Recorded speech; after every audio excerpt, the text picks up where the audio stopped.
नमस्कार, आप देख रहे हैं द फॉलो पर। आपके साथ हम हैं नकीब जिया। सरना धर्म कोड को जनगणना में सम्मिलित कराने की मांग को लेकर प्रदेश के अलग अलग जगहों पर जो है कि 27 मई को धरना प्रदर्शन होना है। उनको लेकर गोड्डा में भी जो है कि 27 मई को सरना धर्म कोड को जनगणना में सम्मिलित कराने की मांग को लेकर भारी संख्या में लोग वहां पर, झारखंड मुक्ति मोर्चा के लोग वहां पर जुटेंगे और एक दिवसीय धरना प्रदर्शन देंगे। इस विषय पर बातचीत करने के लिए हमारे साथ झारखंड मुक्ति मोर्चा गोड्डा के जिला अध्यक्ष प्रेम नंदन जी है। प्रेम जी, क्या कुछ कहिएगा? सबसे पहले आप ये बताइए कि सरना धर्म कोड जो है वो क्या है और इनको जनगणना में सम्मिलित कराने की मांग को लेकर आप लोग धरना प्रदर्शन कर रहे हैं, तो सबसे पहले बताएं कि सरना धर्म कोड क्या है, इनका क्या उद्देश्य है? पहले तो आपको और आपके दर्शकों को धन्यवाद।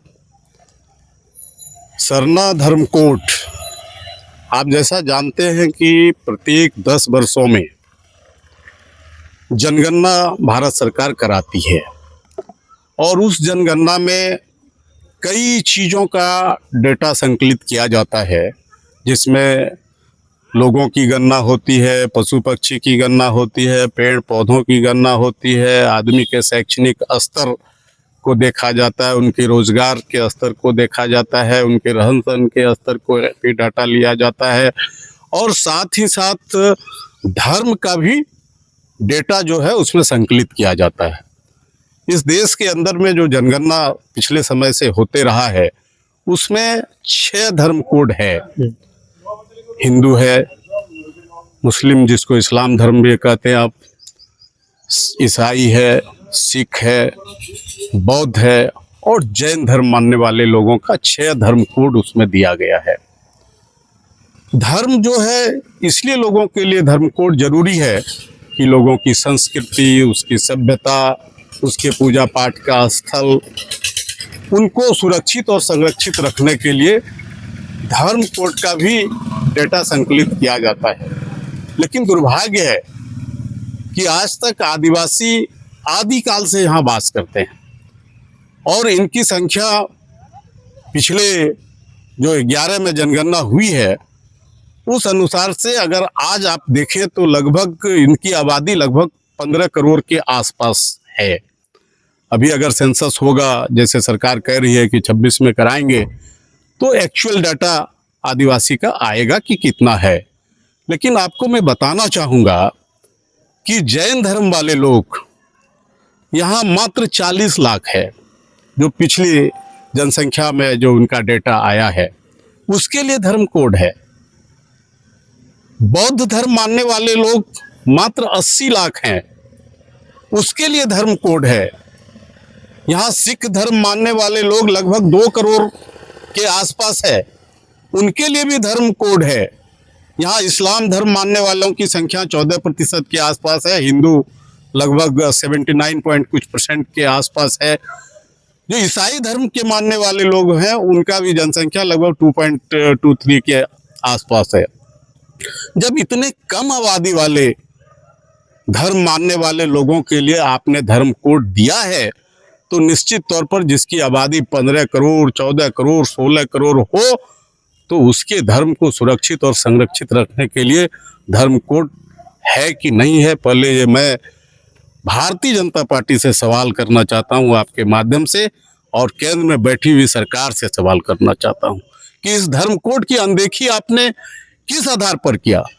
पिछले समय से ही ये मांग उठता रहा है और हमारी सरकार जो रही है, माननीय हेमंत सोरेन जी के नेतृत्व में चलने वाली सरकार, उन्होंने 11 नवंबर 2020 को विधानसभा का स्पेशल सत्र बुला करके और उन्होंने सरना धर्म कोड, आदिवासी धर्म कोड लागू करने के लिए भारत सरकार को प्रस्ताव पारित करा करके फुल बहुमत से भेजने का काम किया। लेकिन सरकार उसका नहीं सुन रही है।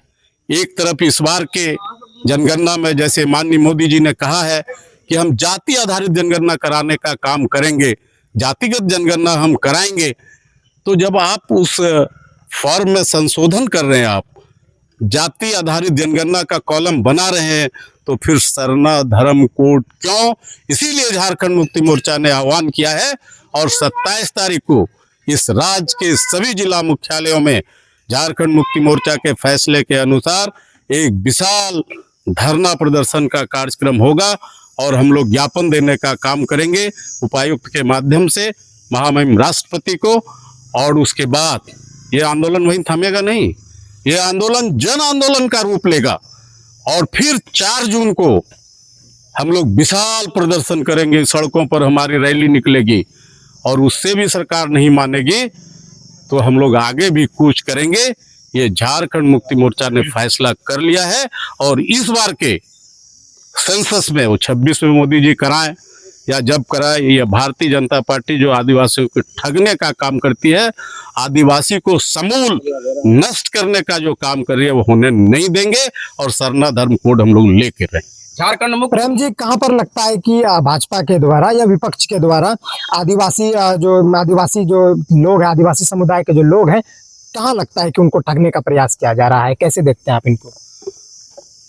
इस प्रदेश के अंदर में भारतीय जनता पार्टी ने सबसे अधिकांश समयों तक, लगभग आप कहें तो 17-18 बरस तक भारतीय जनता पार्टी ने ही अपना शासन किया है।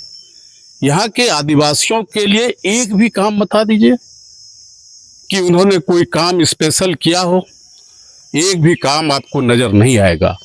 और जो आदिवासियों के लिए, यहाँ के मूल वासियों के लिए जो एसपीटी एक्ट, जो सीएनटी एक्ट बना है, जब रघुवर दास जी की सरकार थी तो वो एसपीटी एक्ट को समाप्त करना चाह रही थी और अपने जो मित्र हैं उनके, जो बराबर चर्चा होती रहती है, उद्योगपति मित्रों को देने का काम, जमीन कैसे दिया जाए, इनको समाप्त करने का अगर वो एजेंडा नहीं था तो वो एजेंडा क्या था उनका? इनके लिए पढ़ने के लिए कोई सुविधा स्पेशल उन्होंने क्या किया? एक भी उदाहरण भारतीय जनता पार्टी के लोग दे दें। इसके शैक्षणिक स्तर को सुधारने के लिए, इसके रोजगार के स्तर को सुधारने के लिए। आज रिजर्वेशन इन लोगों को मिला हुआ है, आज निजीकरण कर रही है भारतीय जनता पार्टी, और जब निजीकरण हो रही है तो वहां आरक्षण नहीं लागू हो रहा है। तो जब सब चीजों का निजीकरण कर दीजिएगा तो इनके अधिकार का हनन होगा कि नहीं? तो ये आदिवासी क्या करेंगे? समूल नष्ट होंगे कि नहीं होंगे? आज अगर आरक्षण नहीं होता तो आदिवासी अभी मुख्य धारा में नहीं जुड़ पाते। आप इन बातों को समझ रहे हैं? ये भारतीय जनता पार्टी का चरित्र और चेहरा है, उसको हम लोग अभी नकाब करने का कोशिश करेंगे और इसी के साथ हम लोग आगे बढ़ रहे हैं। अभी ये मुख्य मुद्दा हम लोगों का यही है।